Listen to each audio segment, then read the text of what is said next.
Welcome to Audible Sportscast, your home for all things sports.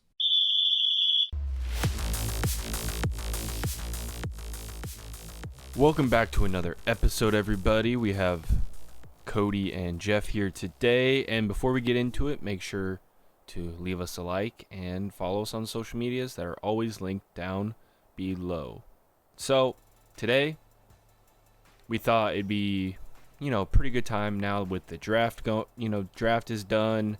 Free agency, for the most part, is wrapped up. I know there's still a couple stragglers that could help a team out, but all the big guns, for the most part, are pretty much taken. So it now with, right before the schedule release, we can't talk about that quite yet. I mean, some stuff has come out to this point, but by the time this is out, the official schedule isn't out, so now we thought it'd be a good time to talk about, some of these teams. And something that always comes up every year is, can these teams go from worst to first in their divisions, or in some cases the entire conference or even league?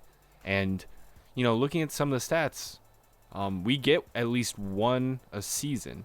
Looking at the math, I think I saw a number like 1.3 teams going from worst to first per season. Last year, of course, we saw the Jacksonville Jaguars go from first overall pick to winning their division.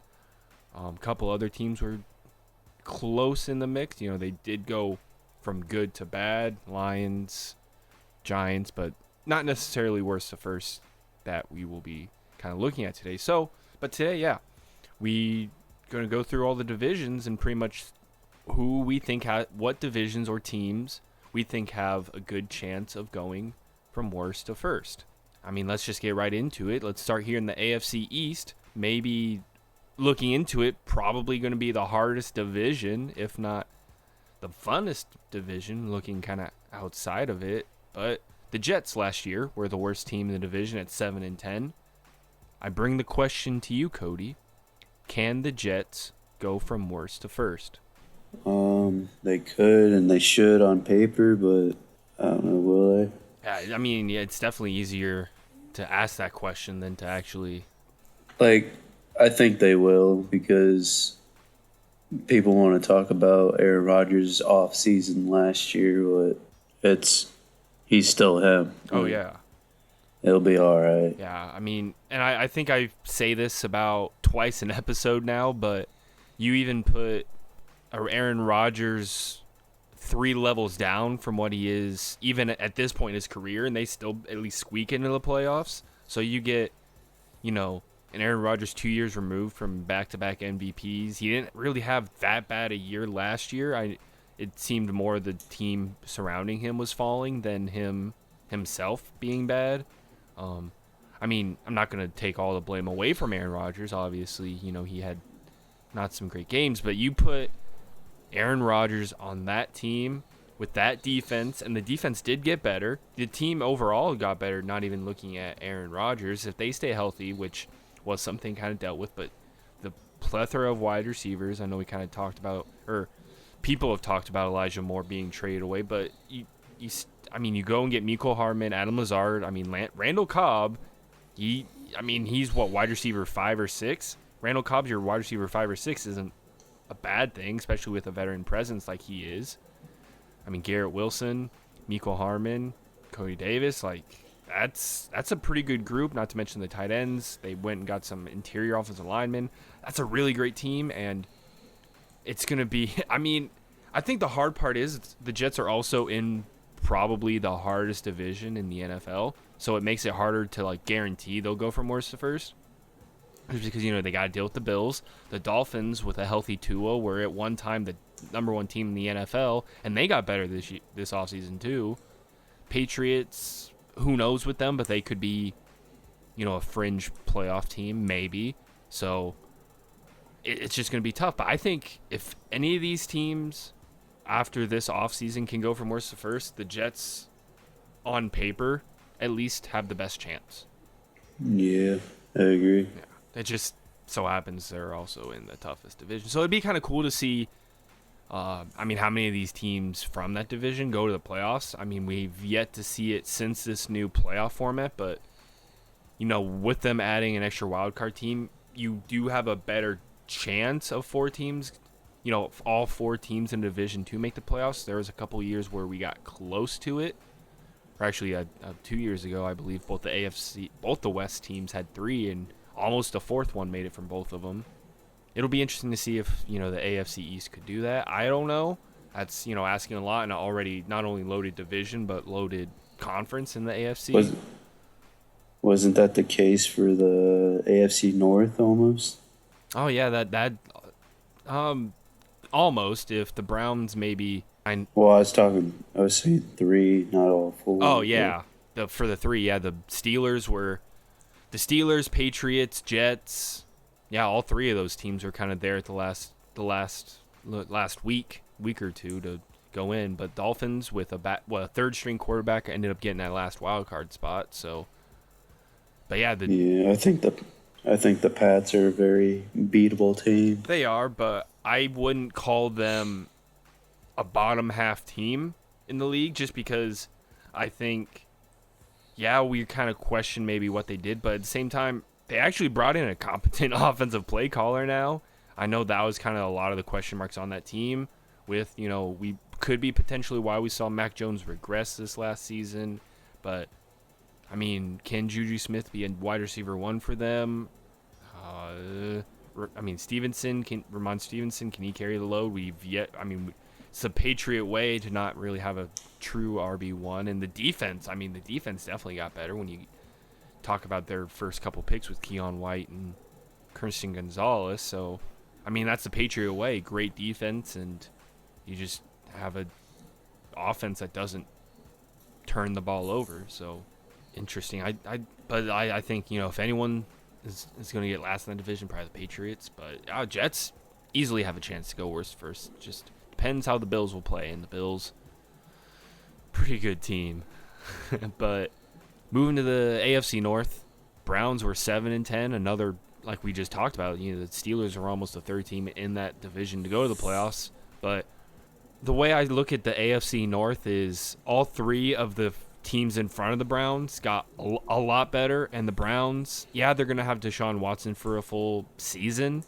Do we see him coming back to pre all the, off the field stuff? Because he didn't have that good a year when he was able to finally play after the suspension.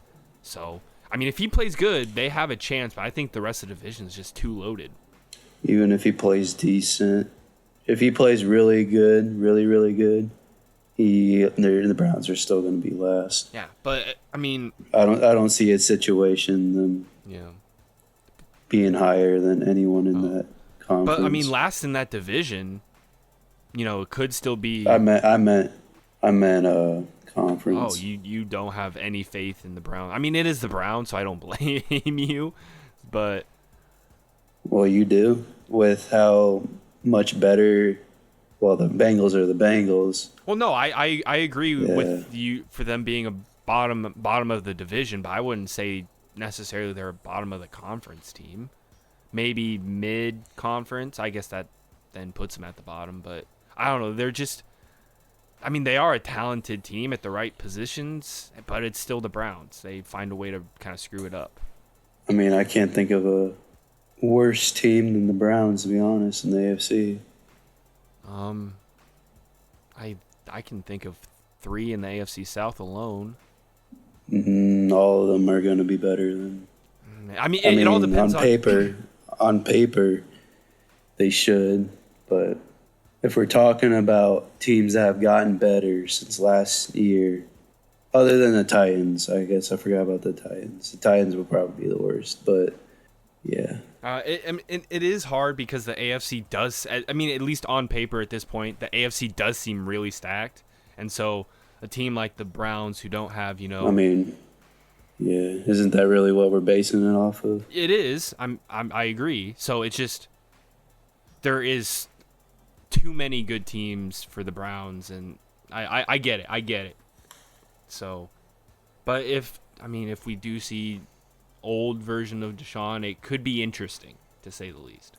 With the offensive line, it has been a top offensive line. Nick Chubb, I don't know how well, ground and pound Nick Chubb will go balance with Deshaun Watson, but we'll see. He doesn't have the other RB1 with him. That's true. He probably will have to take a little bit more of the load.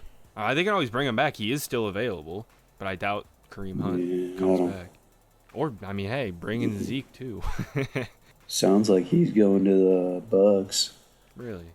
That could be an interesting spot for him. Baker and Zeke, 2 Texas boys.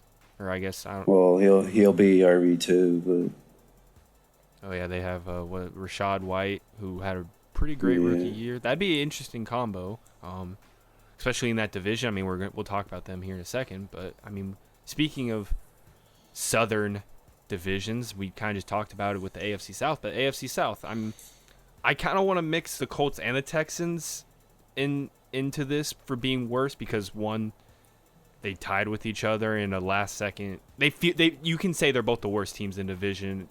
I don't want to say equally, but they're both pretty close. Is that fair? Yeah. So, both the Colts and the Texans, they got potentially their franchise quarterbacks. Well, might for at least the next couple years we could see that. Richardson might be a little bit more of a development with the Colts.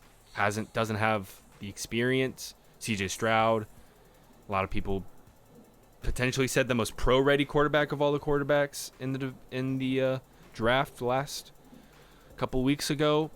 But the Texans still have a lot of holes. Kind of surprised they gave up their first next year to trade back up to get Will Anderson. If Will Anderson ends up being a great player, then who cares? You got your staple on offense and defense. But I just think with the way the Jaguars are trending up and the way the Colts and Texans, they are trending up, but I don't think they can trend up fast enough to compete with the Jaguars right now. But give them a year, or they could, but I just think they need maybe a year before they can maybe go from worst to first. Yeah. Richardson, he's an athlete, a freak, but it's what I see now is he's obviously a project, but he's probably not going to be very good out of the gate. Oh yeah. So and even Chris Ballard came out and said it's probably going to be rough at the beginning. He understands that, so they're willing to maybe take this year to further develop a quarterback instead of taking these 1-year rental guys. So I applaud them for finally doing it. Maybe a little bit too late of doing that, but that could be a team that hey, Marvin Harrison Jr. next year's draft, get him. That'd be pretty cool to get him next year. I don't know. I'm not saying they'll be a top 3 team. I don't know.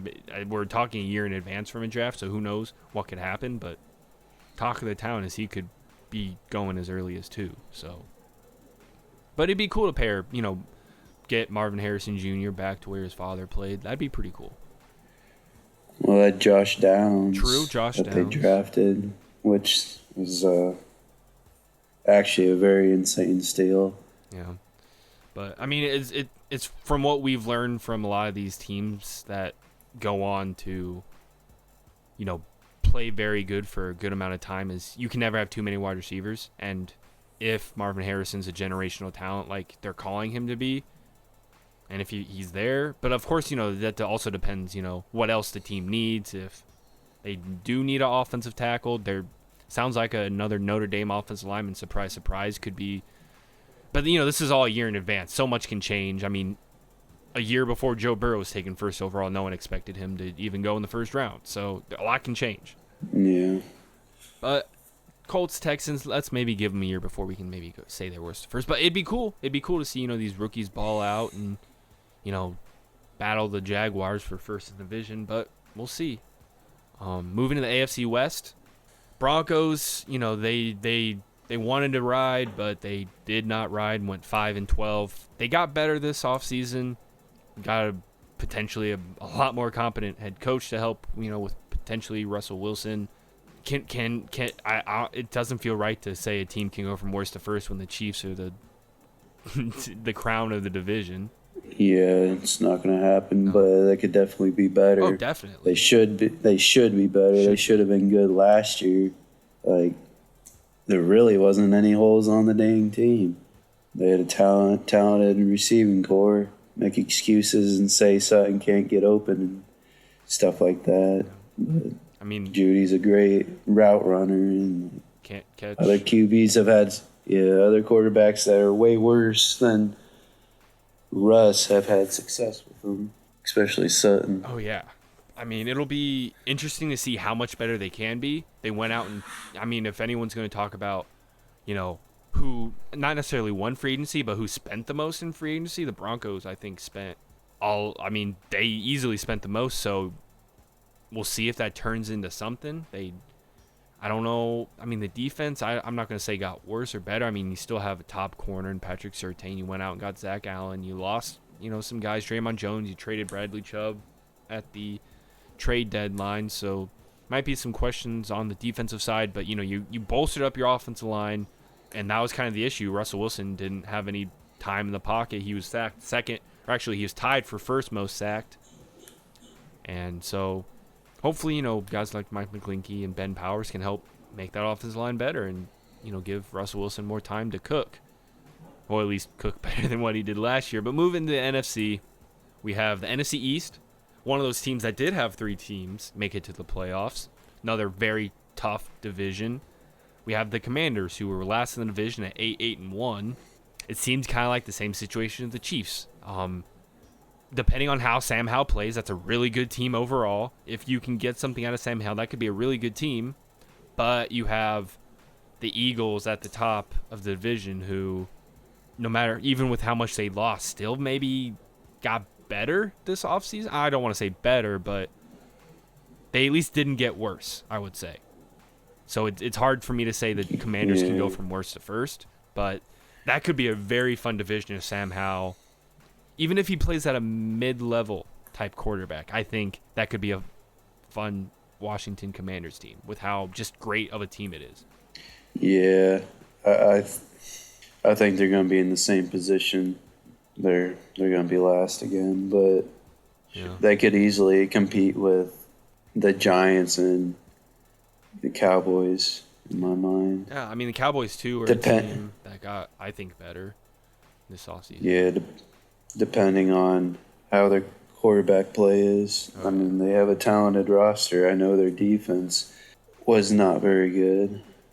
No, but I mean, it dealt with injuries. They spent a lot of time bringing some of those solid guys back and bringing in. They drafted Emmanuel Forbes in the first round, which should help their secondary. And I mean, they have both Montez Sweat and Chase Young, who are pretty much on 1-year prove-it type deals. Their contracts are up after the season, so that should light a fire under them as long as they stay healthy. So I think if that team stays healthy, that could be an interesting pairing in a division that's very. I mean, people forget the Eagles were on a undefeated roll before the Commanders came to town and said, "No way, Jose." So it'll be fun. Sam Howell, we just got to see what Sam Howell's made out of before we can really say. There's just still way too many questions with the team. Yeah, it'll be interesting to see how they play. Hopefully, they get more questions answered than questions started. I mean, I know a lot of people think before that team can really start competing for a division title,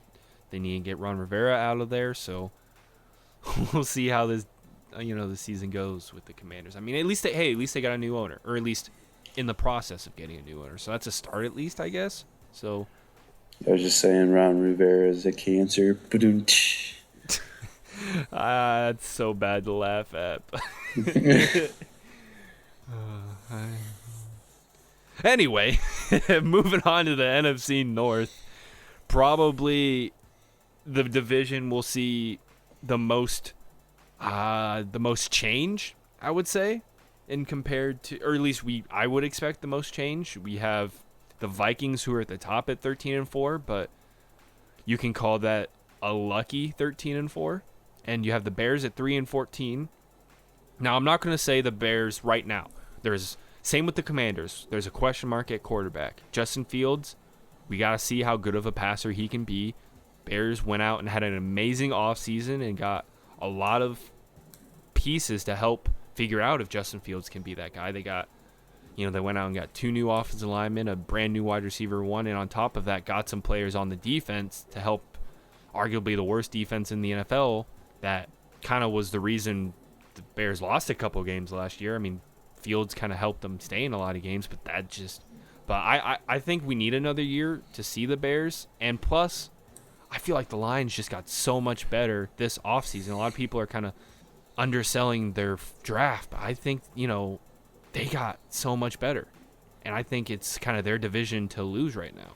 Yeah, I agree it is. And on the note of Justin Fields keeping the Bears into games, a lot of it was his feet and his feet alone, which is a pretty big problem to me. But obviously, the Bears line is not the greatest. I know they've gotten better, and it should be decent this year, pending how the new draft picks and who'd they sign? They traded for DJ Moore. They went and signed a lot of. Nate Davis. No, I'm talking about O-line. Yeah, Nate Davis, the Tennessee guard. Yeah. Darnell Wright drafted. Spent some early. Other than Darnell Wright, most of their draft picks were spent on the defense. So that's. Yeah. They got Roschon Johnson out of Texas, who, yes, he was Bijan Robinson's backup, but people call him. He could potentially be the starting running back for the NFL or for the Bears. They kind of have a 3-headed kind of system potentially going for their favor, and they like to run. They ran it, I believe, second most compared to the Falcons or maybe the Ravens. I know they kind of ran it a lot more once Lamar got hurt. But yeah, it's just about how can Fields develop as a passer, and if he can, then that team could be pretty good. But I still think they could be a year away. But with 2 firsts next year in next year's draft, if Fields isn't the answer, hopefully they can in some way get one of those top quarterbacks, and they have a team already starting to be formed around the next quarterback. If Fields isn't it, I hope he is. I have his jersey, so I hope it isn't a wasted jersey. Yeah. But it'll be a so fun he division. So he wasn't exactly in the best position, obviously, with his line troubles. Yeah. That Bears have historically had, and the receiver help. So now he has both, potentially an O-line and it got definitely better. receivers. Definitely. Yeah. So yeah, they shouldn't. The question marks that we had going into this offseason about we don't know what Justin Fields is should be answered this offseason. There should be no more, what ifs or, excuses. This is pretty much the make or break year, especially since, this is the year before, that they can pretty much give him a new contract by the next season's end.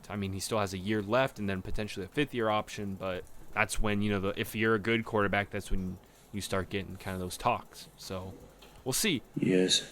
But so they could very, very well be the new Jags. I don't know. The Jags of now or the Jags of a couple years ago when they went one and done? I just want to clarify because one's better than the other. This season. Okay, that's going from worst to first. Oh yeah, a rough first, and probably in the worst division in football. Yeah. So yeah, it'll be fun. Yeah, if the Lions it's going to be them and the Lions competing for first. Don't sleep on the Packers. I'm not saying they'll be a great team, but if they can put a little bit of that pressure off of Jordan Love and be a ground and pound team, and the defense plays like it should, they could be in the mix of some stuff. But I'm just saying, we've seen how lucky they've gotten at quarterback, so I just kind of don't want to I'm tempering expectations, I guess. Speaking of potentially the worst divisions in the NFL, the NFC South, who the funny thing about this division is 3 of the teams in it went 7-10, and the Bucs won it at 8-9. So kind of like with the Colts and the Texans, it's almost like we should call all these teams worst. But at the same time, looking past records, you can argue it's the Falcons maybe that could be that worst team. They're the ones that the biggest question marks potentially at quarterback. I mean, when looking at their draft, obviously there's question marks with Bryce Young, but he was the first overall drafted quarterback, so there's less questions maybe about him than Desmond Ridder per se, if you know what I'm trying to say. So maybe we call this the Falcons could be going for most first, just to make things clear, because it's a division to kind of maybe make it hard to consider who is the worst team. I would like to see. This is me saying I would like to see the Bucs and the Falcons, just because the Saints could, but it's Derek Carr and a new team with it's not even receivers it's not necessarily a Saints could. It's more of a Saints should, for how much they're spending to not be like they're not pushing, like, they've been doing salary cap gymnastics for, at this point, longer than some people have watched football at this point. Like, it's like, they restructured contracts to keep a lot of guys. They've lost some guys. Looking at Teron Armstead, they lost a Q fee, interior defensive lineman now, but they're holding on to this. Like, you can argue maybe they shouldn't have went and got Derek Carr to potentially go into maybe a more of a tank mode. But, no one wants to really tank in the NFL, it seems. It's all about pushing this money back and, trying to compete, revenues, all that stuff. So, I don't blame them, but it's Derek Carr. I kind of cut you off there, but I don't know if Derek Carr's the answer. I don't think he is either. A lot of people will hate you for saying that Derek Carr is a very average, almost mediocre quarterback because of his accuracy. I don't know. It's the NFL. It's, what have you done for me lately? And he hasn't. Exactly. I guess he did go to the playoffs 2 years ago after the whole Gruden situation, and then John Madden died, and that was a historically bad, I think, Raiders defense even, and they snuck into the playoffs thanks to a Raiders-Chargers game that if they both tied, they get in. That I completely forgot about that game. Wow. They snuck in. We, had a lot of high expectations with, getting Devontae Adams. It didn't fall, but it's what have you done for me lately? And last season, it was not good. Yeah, he's just one of those quarterbacks that makes really bad decisions, but makes up with it with really good decisions. So that sounds like a mid-level quarterback to me. Exactly. So can a mid-level quarterback if Michael Thomas comes back and plays at some form of himself, plays a solid Alvin Kamara, solid 4 games. And then Chris Olave, who, looking like a young star receiver in the league. They have some weapons. It's not the best offensive line, but they still have, Ryan Ramczyk's one of the best right tackles in the game. It'll be interesting. The defense should be one of the better defenses in the league. They always are, but like I kind of said, they lost a few guys, so it almost feels like a make or break year for every single person a part of the Saints franchise. Just for what if this doesn't work out? Kamara, is he coming back? Michael Thomas, he's probably getting cut. Carr, his deal's pretty much he's stuck there for at least 2 years, I think. But Dennis Allen's gone. It's just that a lot of things can shake up if the Saints don't do it. But kind of going to the Falcons real quick, and then we can go to the last division. I think they have a chance. They went out and spent some big money.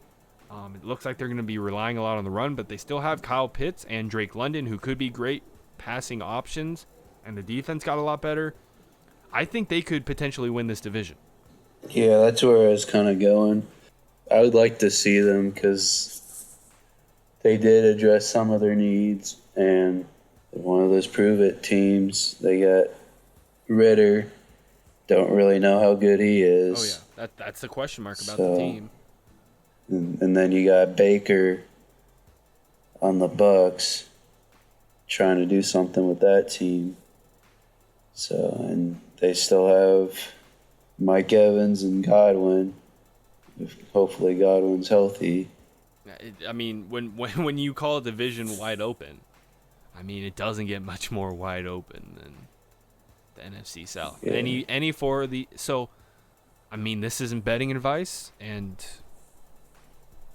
I would dare not tell people how they should spend their money. But honestly, just roll a 4-sided dice, or actually they don't. I don't even know if they make 4-sided dice, but tell a person to pick a number 1 through 4. Just randomly pick these teams, and you have a better chance at picking the division winner than actually maybe putting some intuition into it.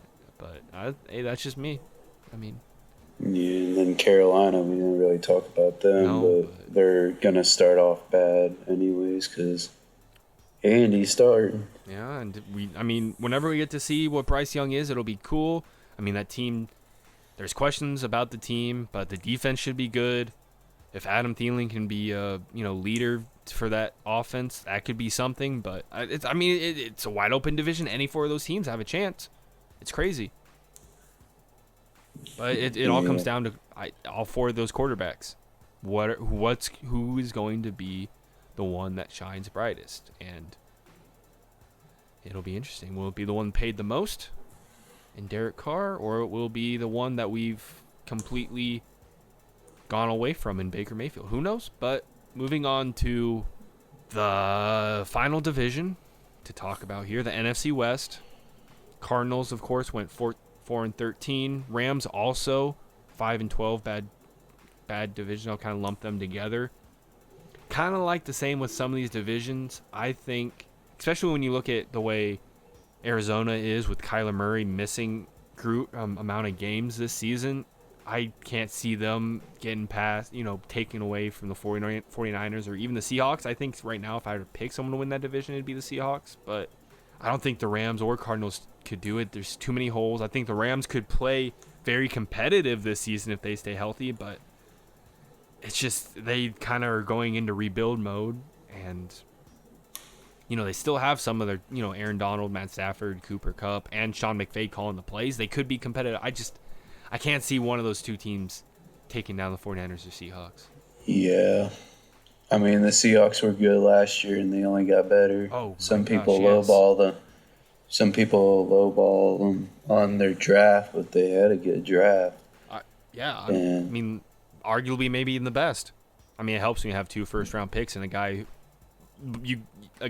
like Jackson Smith-Njigba falls to them. We'll see how. But he's in a good spot too when you talk about 2 other receivers that are been in the NFL for a good amount of time now, like 3-headed monster to help Geno Smith. Not to mention they get Carbonet out of UCLA to kind of take some of that pressure off Kenneth Walker, or even compete with Kenneth Walker. They said it's going to be a potential run by committee / competition for that run B1 slot. So a comparable team to them, to me, is the Bengals when they went to the Super Bowl. 3-headed monster at receiver, solid running back, Joe Mixon, Kenneth Walker. Obviously, they drafted a new one. Their defense has gotten better. I would say the Seahawks have a better defense, looking at kind of the additions they made. They do. I was mostly talking about the offense. Oh, yeah, I see the comparisons. Yeah. I take Joey B over Geno Smith maybe, but Geno Smith still had a great year. And he balled. He was a good fantasy quarterback. He was. If you picked him up a quarter into the season, just as a bench, you stole him because he was a starter over a lot of the fantasy quarterbacks. Oh yeah, then plus they gave him a contract that wasn't super. It's a very team-friendly deal compared to what you're seeing a lot of these other quarterbacks get. So there is some wiggle room if he does pan out. If he doesn't pan out, so if they want to maybe spend a trade up early for a quarterback next year or whatever the case may be, that team's in a good position because they're kind of like what I talked about with the Bears, just that, and they're forming a really great team around whoever is at quarterback. I think Geno Smith could be great. He set the franchise record for passing yards last year for the Seahawks, so it'll be interesting to see how they play. That defense got a lot better. You're talking about Devin Witherspoon with Tariq Woolen. They went and got Draymond Jones, who was the defensive tackle. They bring back Bobby Wagner, who maybe isn't the Bobby Wagner of the past, but he's still a pretty great linebacker. It'll be fun. Yeah, It'll be fun watching the Seahawks. And the 49ers, any quarterback will be good in the Kyle Shanahan system, but And Gino's starting to get old, so. yeah. And what is this, his first actual. Because he didn't actually take over for Eli, did he? Gino, no. But when he was on the Jets, he did, there at the end of, I think, his second season with the Jets, showed signs of being their starter, and then he gets in a fight, breaks his jaw, and he has to sit out, I think the first, month or two of his, third season, and just never got another chance. Yeah, so if he has a good season then this year, then Seahawks are set. he just might be that guy. But if he's not, then I don't know, because you only got better. If you did it last year, how are you not going to do it this year? I mean, they say around age 30 is when quarterbacks hit their prime, and guess how old Geno Smith is? 32. Something like that. I'm not sure exactly his exact age, but it's about that age. So That's about where Andrew Luck was going off. Yeah. But that's all the divisions. So next week, I'm sure we'll talk a little bit more about the NFL schedule that's set to come out same day this is coming out. So it'll be fun to talk about. We know what teams are going to play, but we'll know when they're playing the primetime games. Some of those already have came out with the the Black Friday game, which is the first time the NFL is doing that, and the international games. But we'll finally get all the meat and potatoes here soon. So I'm sure we'll talk about that next week, and any other exciting things that I'm sure will happen in pretty much the dead season of the NFL. But make sure to follow, comment, subscribe, all those fancy things. Social media is always linked down below, and just keep watching sports and have a good weekend, everybody.